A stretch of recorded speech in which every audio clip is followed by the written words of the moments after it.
Welcome students in commerce Mantra classes. अभी जैसे आप लोग क्लास 11th में है तो आपको एक न्यूमेरिकल चैप्टर जो शुरू होता है आपका, उसकी शुरुआत होती है अकाउंटिंग इक्वेशन से। हालांकि उससे पहले कुछ थियोरेटिकल चैप्टर्स भी आते हैं, लेकिन वो मेरी आपकी नेक्स्ट क्लास होगी तो उसमें आपको थियोरेटिकल चैप्टर का क्लैरिटी होगा। क्योंकि यदि फर्स्ट डे में आपको फर्स्ट क्लास में ही ऐसा कुछ बोलूँ कि आपको थियोरेटिकल पोर्शन में जाना है तो वो शायद आपको लगेगा कि अजीब लगेगा।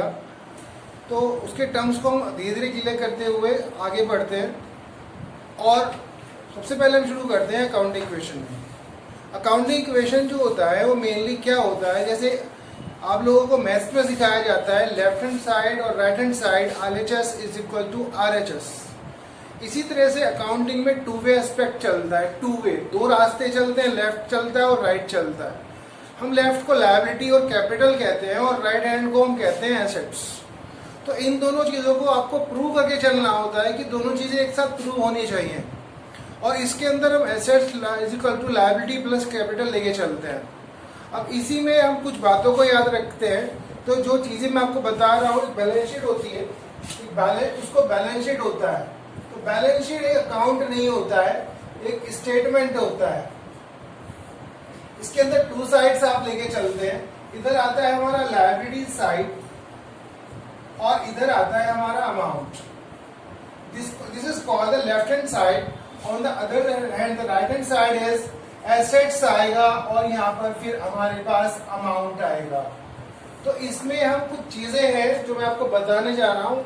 सबसे पहले कैपिटल आता है, देन लायबिलिटीज आते हैं, और वो लायबिलिटीज का जो फॉर्मेट होता है वो अलग अलग छोटे छोटे लायबिलिटीज होते हैं। लेकिन अभी अकाउंटिंग इक्वेशन में जो most of the term use होता है वो ही मैं आपको बताने जा रहा हूं। तो उसके अंदर आता है क्रेडिटर्स, उसके अंदर आता है आउटस्टैंडिंग्स, उसके अंदर आता है bills payable. Most of the यही आते हैं। इधर आता है एसेट साइड में हमारे पास। एसेट साइड जो हम लेते हैं, एसेट साइड जो हम लेते हैं यहाँ पर, उसके अंदर कुछ आइटम्स होते हैं जो जैसे हम लोग देखते हैं कि कैश होता है हमारे पास बैंक होता है, हमारे पास डेटर्स होते हैं, हमारे पास स्टॉक होता है, हमारे पास बिल रिसीवेबल्स होते हैं, हमारे पास प्रीपेड्स होते हैं। तो मेन जो टर्म्स है वो यही मोस्ट ऑफ द जो आपके क्वेश्चंस करेंगे वो इसमें ये यूज होते हैं। और इसमें छोटी छोटी सी बात बता देता हूँ। लायबिलिटीज को हम कहते हैं ऑस, OWES। ऑस का मतलब ये होता है कि जो पैसा आपके पास है लेकिन वो दूसरे का है, तो वो आपको दूसरे को देना होता है, उसको हम ऑस कहते हैं। अब वो पैसा जो आपका अपना है और आपके पास खुद का है उसको हम ऑन्स कहते हैं। तो ऑन्स के लिए एक टर्म और भी यूज होता है कि हमने अपना पैसा दूसरे को दिया हुआ है या अपना सामान दूसरे को दिया हुआ है, तो उसके बदले में हमें उन चीजों से उनसे पैसा कलेक्ट करना होता है। तो ये चीजें आप लोग थोड़ा सा याद रखें, ऑस एंड ओन्स। अब हम आते हैं कुछ बेसिक चीजों के ऊपर। सबसे पहले जो यूज होता है वो होता है कैपिटल। कैपिटल के अंदर कैपिटल होता क्या है? जब हम कोई बिजनेस शुरू करते हैं और उसके अंदर जो पैसा भी इन्वेस्ट कर रहे होते हैं या बीच में भी कर रहे होते हैं तो उसको हम कैपिटल में प्लस कर लेते हैं। अकाउंटिंग इक्वेशन सबसे बड़ा इफेक्ट कैपिटल के ऊपर लेकर के आता है। उसके अंदर आपको क्या करना है, उसके अंदर आपको प्रॉफिट्स यदि हो रहे हैं या आपको इनकम्स हो रहे हैं तो वो आपको इसके अंदर प्लस कर देना होता है कैपिटल के अंदर। और लॉसेस वगैरह होते हैं आपको और एक्सपेंसेस होते हैं तो वो आपको लेस कर देना है। तो इससे हमारा कैपिटल निकल के आता है। तो कैपिटल में कुछ चेंजेस आपको करने होंगे। मैंने बोला प्रॉफिट्स प्लस करेंगे और लॉसेस माइनस करेंगे। अब एक और टर्म बताता हूं। जब हम गुड्स परचेज करते हैं तो गुड्स दो तरीके से परचेज किया जाता है। एक तो होता है कैश बेसिस पर और एक होता है क्रेडिट बेसिस पर। तो जो कैश बेसिस पे किया जाता है उससे हमारा कैश कम हो जाता है और स्टॉक आ जाता है। दूसरा क्रेडिट बेसिस पे किया जाता है, तो भाई क्या है, स्टॉक तो हमारे पास आ गया, लेकिन हमें उसका पैसा अभी दूसरे को बाद में देना है। बाद में कब देना है, वो बिजनेस में आपस में डिसाइड करते हैं, और वो बाद में जब उसको हम देते हैं उसको हम क्रेडिटर्स कहते हैं।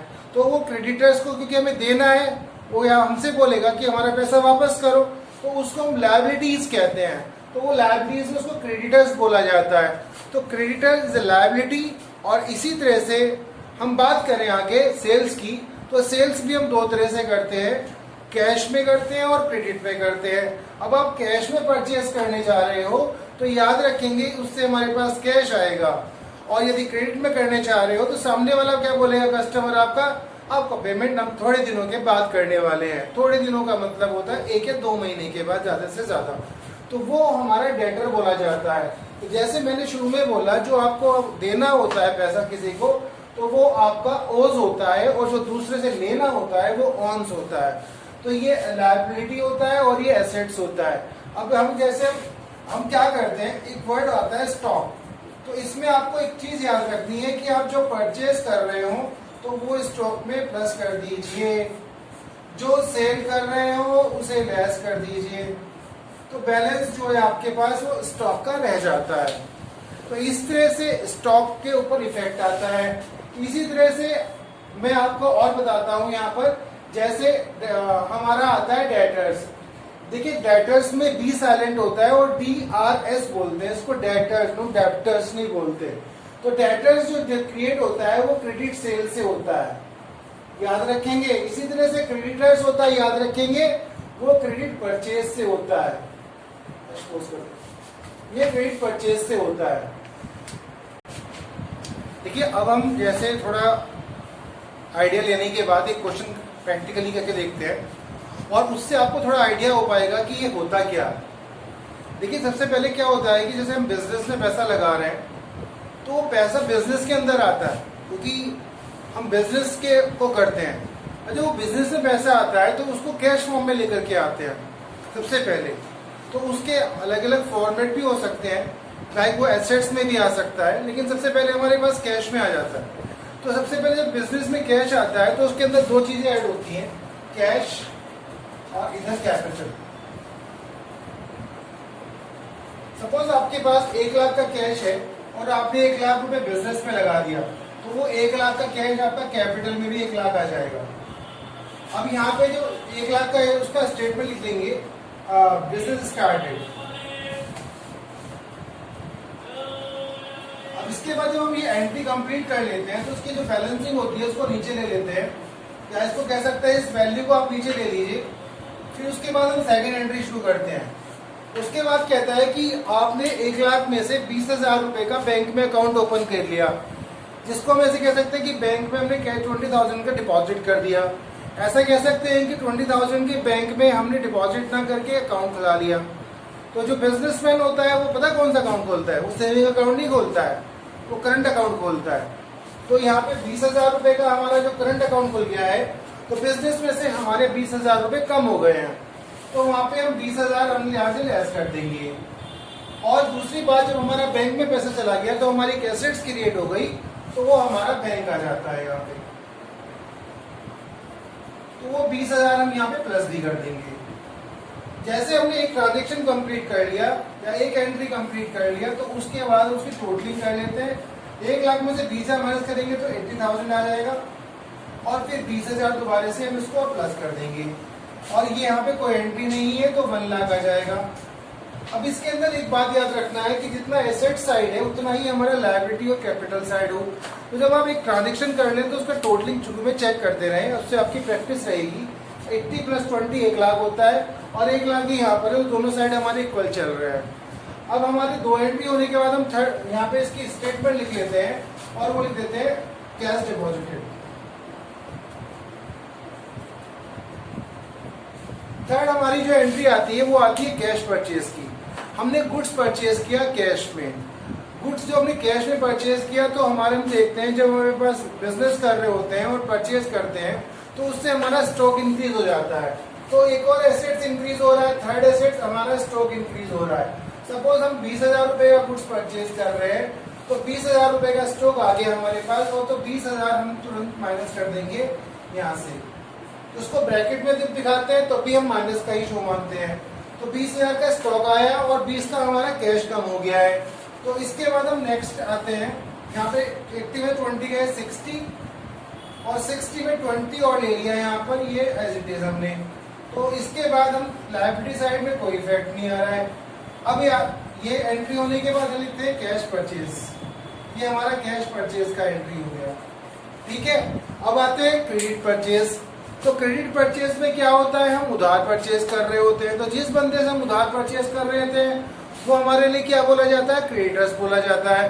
तो वो क्रेडिटर्स हम यहाँ पे ऐड कर देते हैं कि सपोज हमने इस बंदे से 20,000 रुपए का स्टॉक परचेज कर लिया, तो वो 20,000 रुपए का हम स्टॉक परचेज किया, तो सबसे पहले परचेज करते ही हम उसको स्टॉक में ले आते हैं।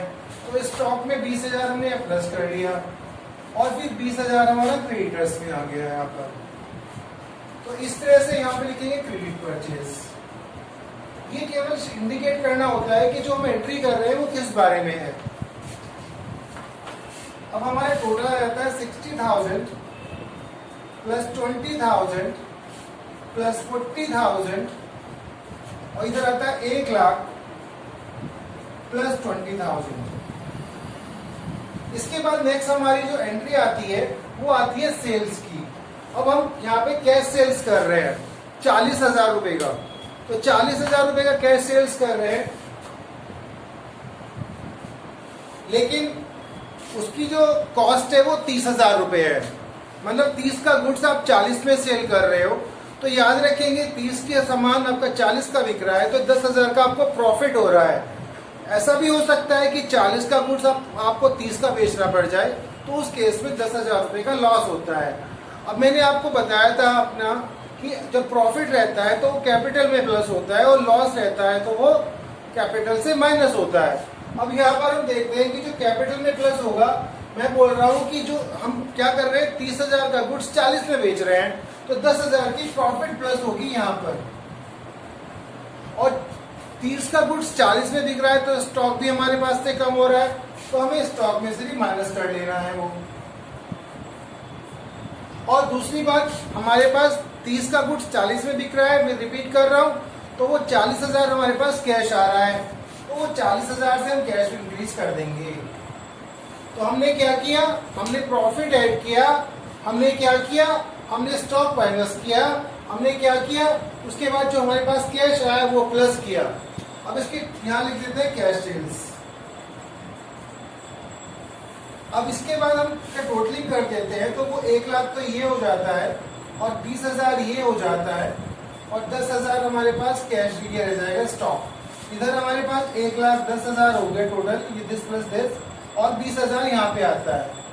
अब ये हो गया 1,10,000 और 20,000, 1,30,000, और इधर कितना है 1,00,000 प्लस 20 प्लस 10, 1,30 इधर होता है। तो दोनों साइड हमारा इक्वल चल रहा है। अब हम आते हैं क्रेडिट सेल्स पर। क्रेडिट सेल्स क्या होता है, जब हम सेल तो कर देते हैं लेकिन वो पैसा हमारा बाद में आएगा। तो जिससे पैसा हमारा वो बाद में आता है क्रेडिट सेल्स का, उसको हम क्या बोलते हैं, उसको हम डेटर्स बोलते हैं। तो एक और कॉलम हम यहाँ पे ऐड कर लेते हैं डेटर्स का। अब हमने 12,000 का सेल किया डेटर्स को, और स्टॉक हमारा 8,000 का है, मतलब 8 का गुड्स हमने 12 में सेल किया है, तो सीधा 8 का गुड्स 12 में सेल हो रहा है, तो हमारा 4,000 का प्रॉफिट आता है। आपको कुछ नहीं करना है, कैपिटल के अंदर 4,000 रुपए ऐड कर देने हैं। और दूसरी बात, स्टॉक से ग्रुप हम कर लें जब आप सेल कर रहे हैं 8,000। और तीसरी बात, आपके पास डेटर्स बढ़ जाएंगी, क्योंकि पैसा वो बंदा आपको बाद में देगा, तो 12,000 आप यहाँ ले लेंगे, राइट। तो इसकी टोटलिंग कर लेते हैं। तो ये आ गया हमारा 1,00,000, और ये आ गया हमारा 28,000, ये आएगा हमारा 12,000, ये आएगा हमारा 10,000, और ये आएगा 12,000। इधर आता है 1,14,000, 1,14,000, और 20,000 हमारा क्रेडिटर्स है। अब दोनों साइड चेक करें, तो ये आएगा 1,00,000 प्लस 12, 1 12 और 10 1 22 और 12 134। इधर आता है 114 प्लस 20 134, दोनों साइड इक्वल आते हैं। तो ये थोड़ा सा आप लोगों को मैंने बताया। नेक्स्ट क्लास में मैं आपको एक क्वेश्चन कराने जा रहा हूँ, वो कंप्लीट क्वेश्चन होगा। ये इंट्रोडक्टरी फेज है। आप इसको मेरी वीडियोस को देखें, लाइक करें और उसको शेयर भी करें। आपको बहुत ऐसा मटेरियल मिलने वाला है जो आज से पहले और किसी क्लास में आपको नहीं मिलेगा। आपको बहुत ज़्यादा अच्छा लगने वाला है कि आपको कोई ट्यूशन कोचिंग का जरूरत नहीं पड़ेगा। आपको बस इसको याद रखना है, इसको शेयर कीजिए और लाइक कीजिए। Thank you very much.